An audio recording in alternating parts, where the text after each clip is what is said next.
The Trump-Xi summit is over. The market hates what came out of it. Tech is selling off hard. Oil is back above $108, and the new Fed chair just walked in the door. Here's everything happening right now.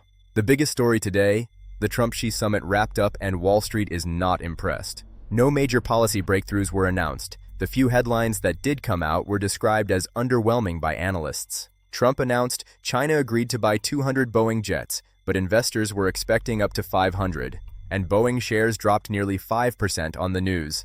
Xi struck a measured tone, giving no ground on Taiwan or Iran. Here's what futures look like right now heading into the open. Dow futures are down 242 points. S&P 500 futures shed 0.9%. Nasdaq 100 futures are down 1.3%. The Nasdaq is dragged lower by a 4% drop in Intel and 2% declines in AMD, Micron, and Nvidia. Analysts say the group is vulnerable to profit-taking after 7 straight weeks of gains. Something had to give. And here's the underlying problem. Oil is surging again. WTI crude back above $104, Brent topping $108.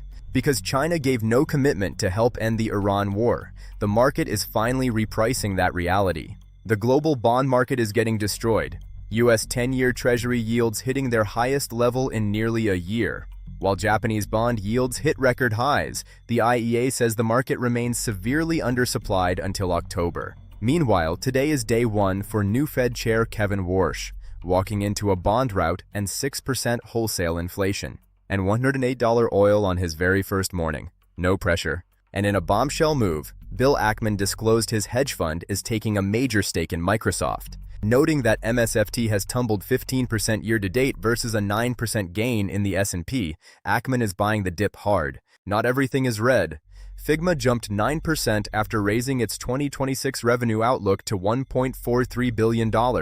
And eyes now turn to Nvidia earnings next Wednesday, May 20th, the most anticipated report of the quarter. Bottom line, summit flopped, tech selling, oil surging, bonds getting wrecked. New Fed chair walks into pure chaos. This market is on a knife's edge. Follow for the recap tonight. Let your money fly.